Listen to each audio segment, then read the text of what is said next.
My name is Atsuhiko Isobe, as introduced by Andrew. I'm professor at Kyushu University, and my research expertise is physical oceanography, and my favorite at the present time is monitoring and modeling of the microplastics. Today, I have three keywords regarding ocean plastic monitoring implementation in Japan. And as discussed before, the most important keyword is harmonization or standardization of the microplastic monitoring.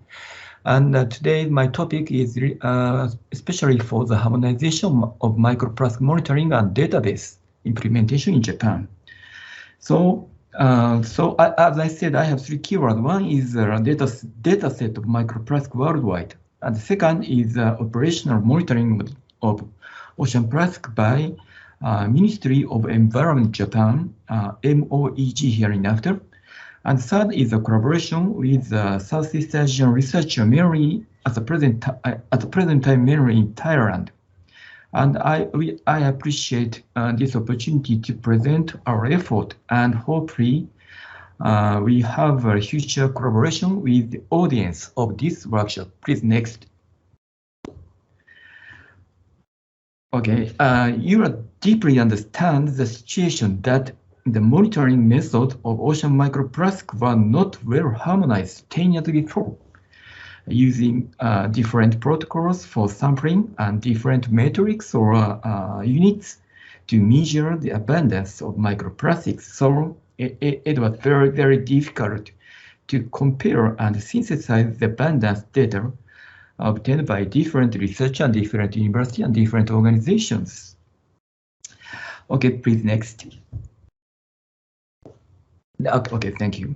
And a guideline freely available on the Ministry of Environment Japan website and IODE's Ocean Best Practice website were written in 2019 by 25 international experts, including Japan, East and Southeast Asian countries, and European countries, and US. The guideline was specialized for harmonizing the methodologies to monitor the microplastic abundance at the ocean surface. And fortunately, at the present time, we have other guidelines regarding ocean macroplastics, such as GSAMP 2019. And these all guidelines are believed to contribute ocean plastic monitoring well standardized. As I emphasize, this guideline published in MOEG can be downloaded from the MOEG's website free. So please use this guideline for monitoring the microplastic. Okay, please next. Okay. And to make the guideline, we have conducted additional surveys and inter-laboratory comparison exercise to make this guideline quality higher. But I would like to skip the details. We believe that the guideline for harmonizing ocean surface microplastic monitoring method will be useful in development of a globally coordinated observing network for marine debris, including ocean surface microplastics. Okay, please next. Okay, this is just an overview of the method listed in the guideline. You can see this tune on the MOEG's website. Okay, next.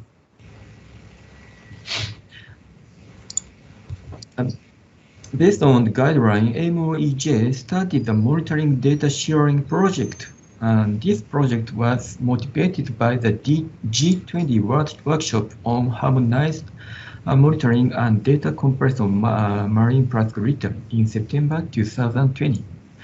About 160 people from 31 countries attended the workshop. Okay, next.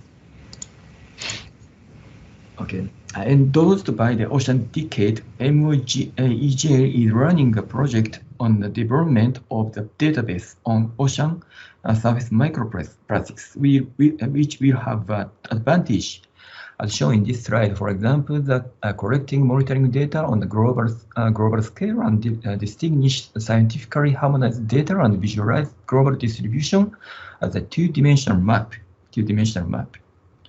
Okay, next, please. The project objective is to establish a global hub to share the information and compile monitoring data of ocean surface microplastics. The partnership with international organizations and programs such as NOAA in US and Eurocucharm in European countries, nations are expected to exchange the collected data. Okay, next, please. Next, please. Yes, thank you. So I would like to move the concrete content of our ongoing database project. This is a two-dimensional mapping project of the surface microplastic abundance worldwide. This is already published in a paper published this year on the microplastics and nanoplastic in I forgot the publishers, but probably you know. Okay, please, next.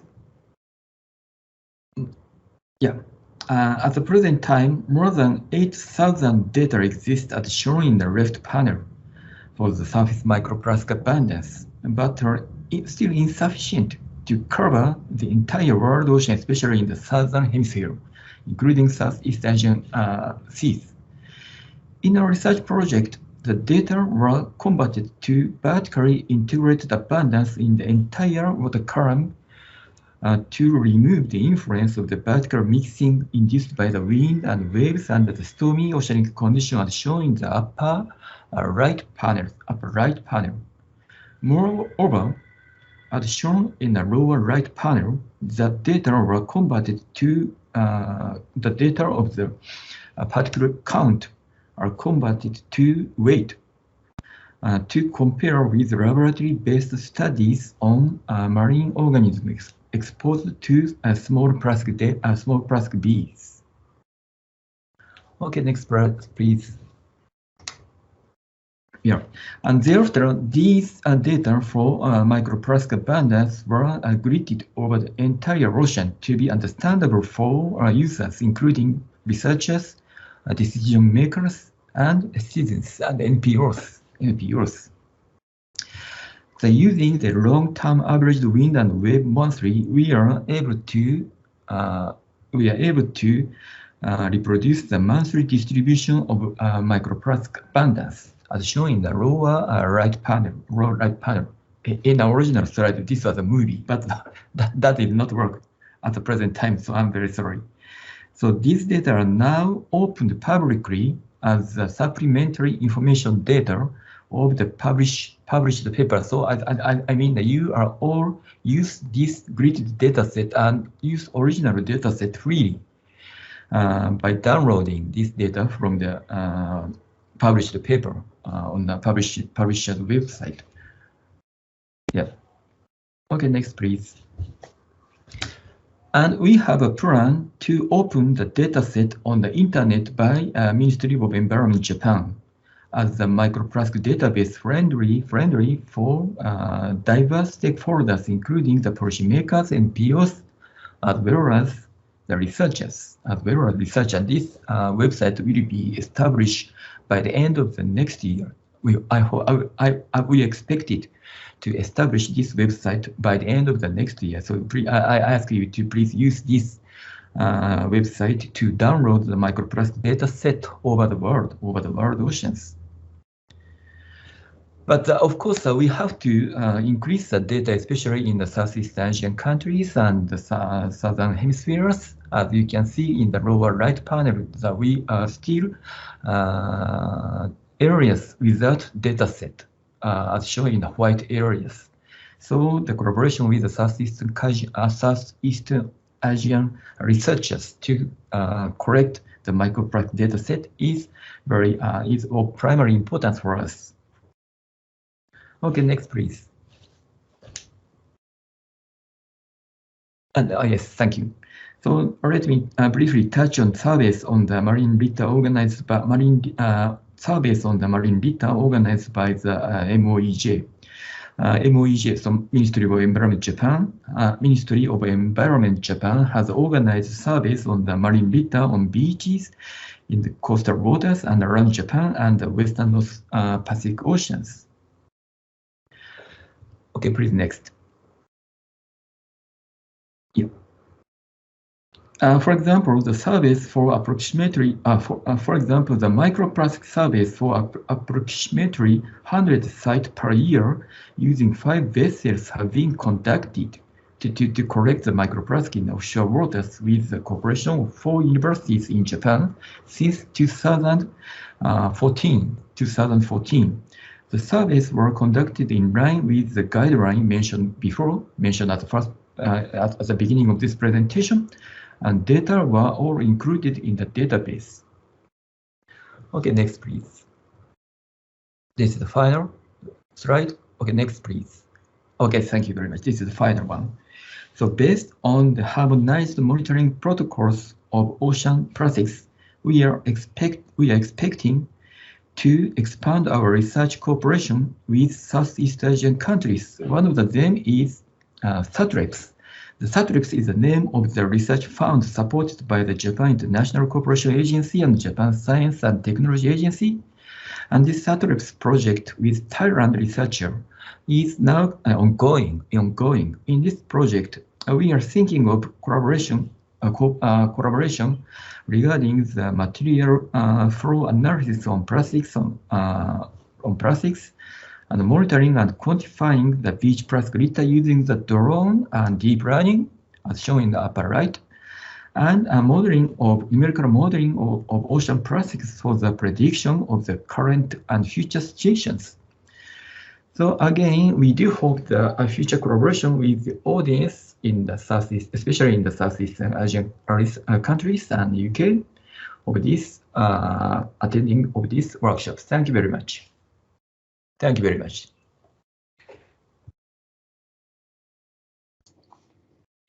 Okay, thank you very much, Atsuhiko. We have a couple of minutes if anyone has a quick question.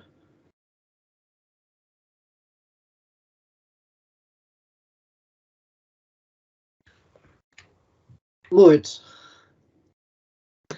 Thank you, Prof. A very nice talk. Amazing set of data you have, I find. Do you see any trends in the last few years? Is it getting less or more? Do you see more plastic or less plastic? Is there a trend that you can see already? A trend means a long-term variation. Yeah. So unfortunately, our data set is obtained only in this century, from the 2000 to 2020. So in this short period, it's very difficult to find the clear trend. So we have to continue our monitoring, and we have to continue our monitoring more long time to I think to uncover the trend. That is very interesting point. Thank you very much. But at the present time, it's a little bit difficult. Yeah. Thank you. Yeah, thank you very much. And I'd just like to say it's fantastic to see all that global data assembled into to maps and graphs in that way. And I was immediately struck, for instance, by how remarkably few transects there are across the Atlantic compared with the Pacific, for instance. And I think this kind of information is maybe going to encourage and inspire governments to think more about how this monitoring might be done. So it's great to see all that information compiled in that way. And the end of your talk, I think, has taken us on very beautifully to the next presentation, which is about microplastic monitoring efforts in Thailand. So I'm not sure who's giving this presentation. Is it? It's gonna be me, Apple. Yeah. Oh, hello, Apple. So yeah. Please. So I can start sharing my slide. Okay.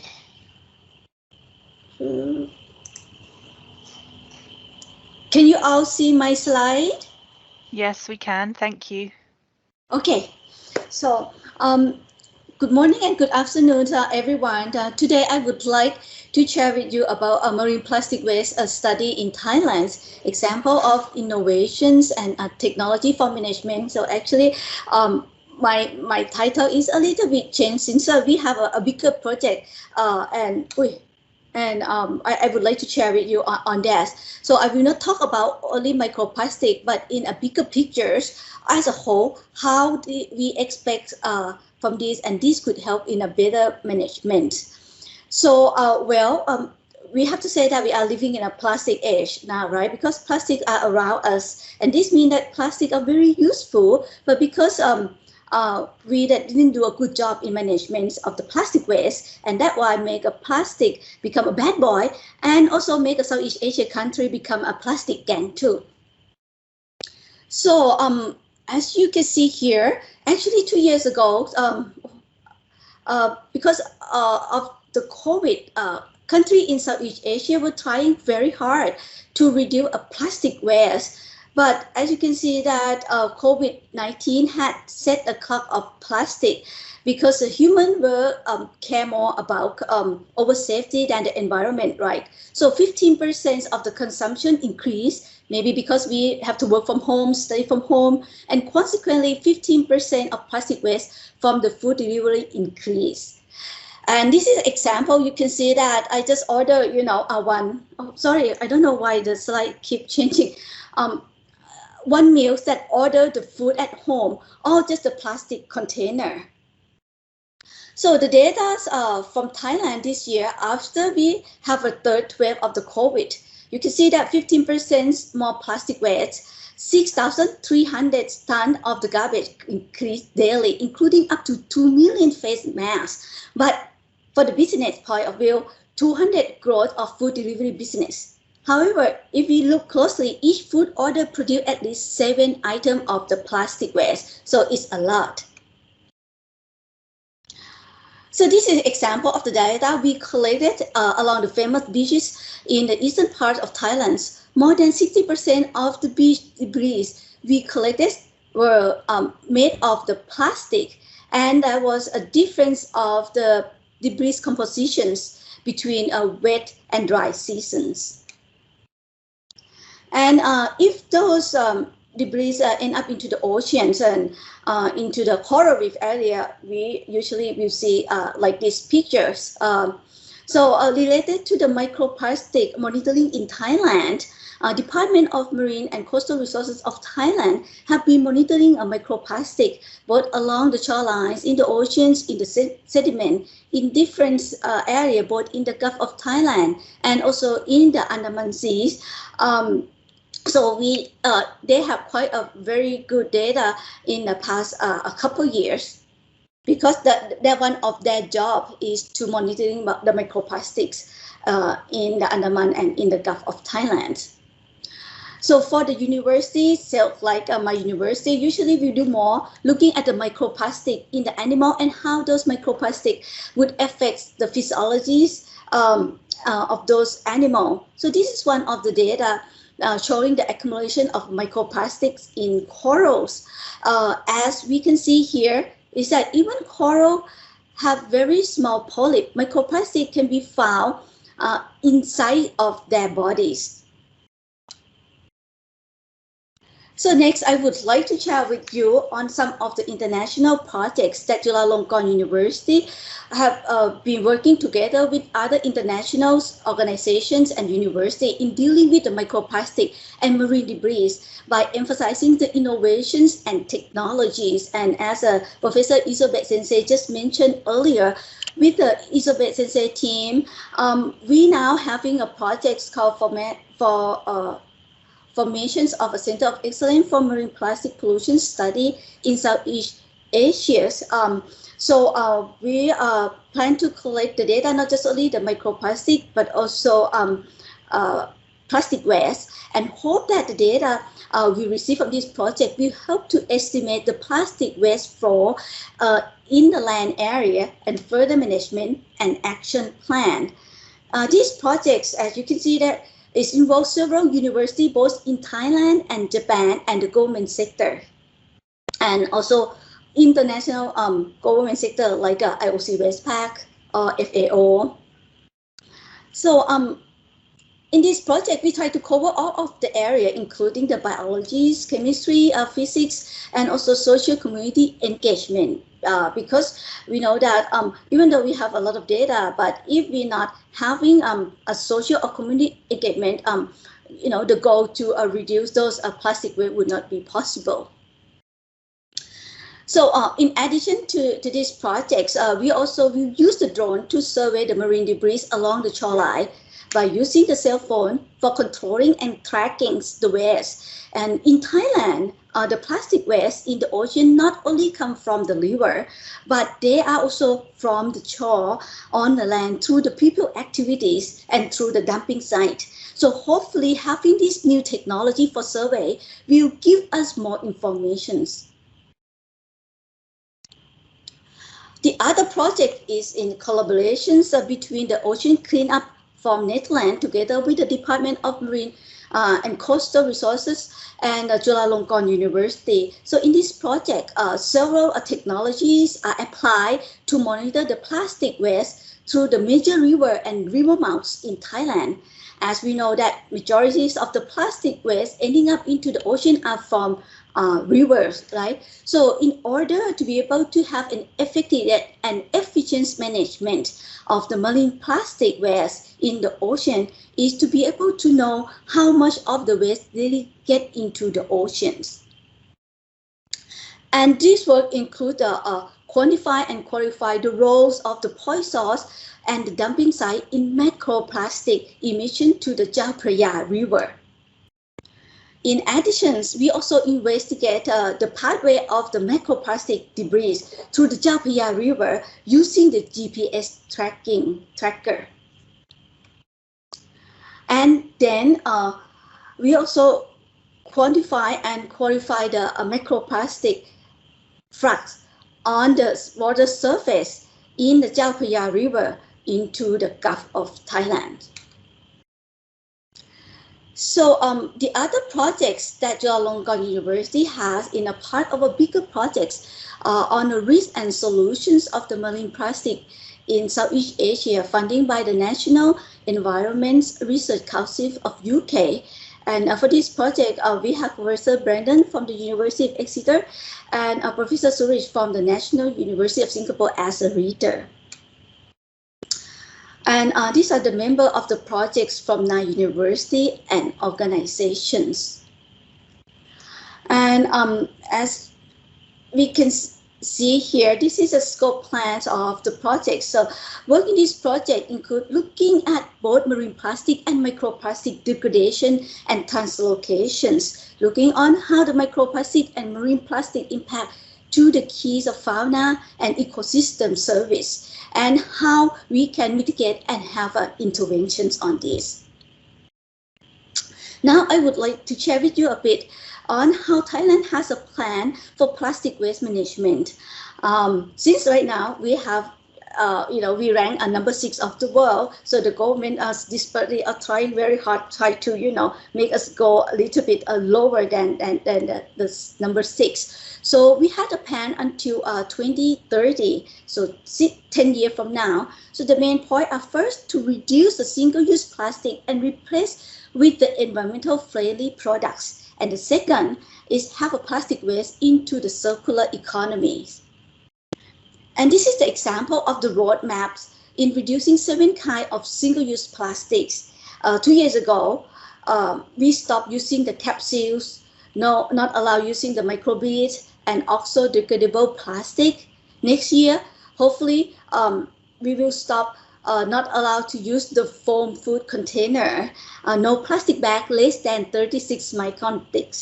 And in 2025, hopefully also, we will no longer use a single-use plastic cup and straw.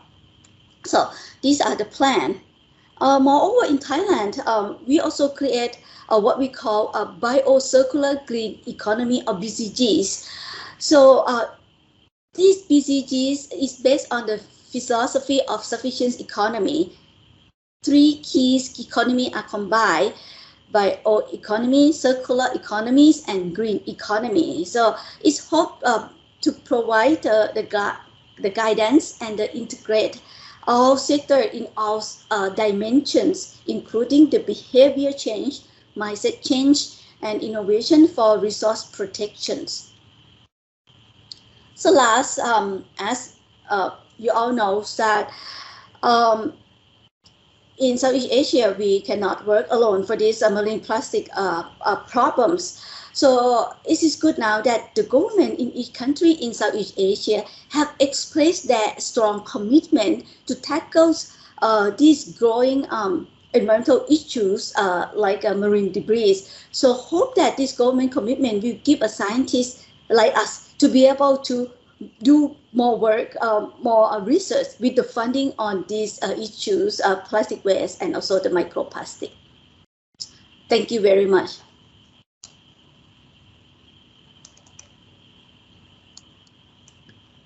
Okay, thank you very much indeed.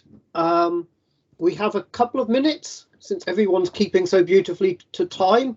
So if anybody has any questions. Sorry, how can I stop sharing? You still can see my slide, right? Sorry. Yeah. Okay. Okay. Yep. Thank you. Sorry about that.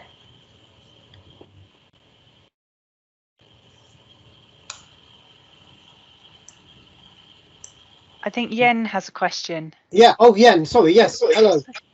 Yeah. Please, Yen. Thank you so much. It's a lot of research ongoing, and there's a lot of information from your talk. I'm a very scientist person, so I would like to ask one research of you. You are using the tracker for the tracking experiment.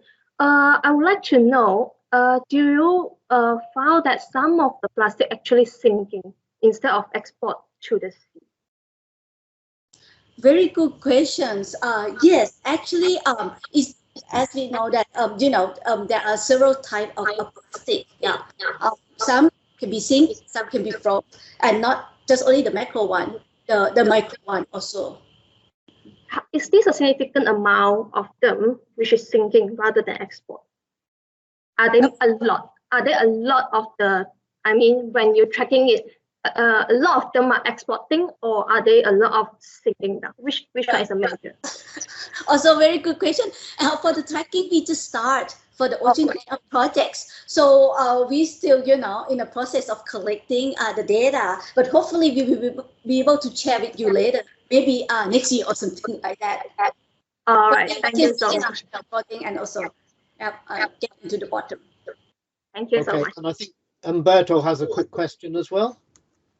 Yeah, once again, this has just been answered. I wanted to know if there were any data that have been shared about the tracking devices, if there is any paper or technical report that we can look at, because we would like to do the same thing, and we would like to do collect comparable data. So if we can follow what you have done, could be useful for us as well.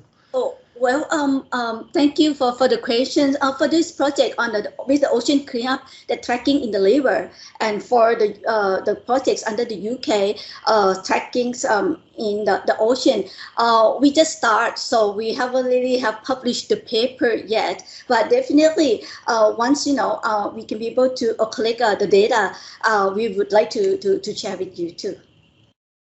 Thank you very much. Okay, thank you very much.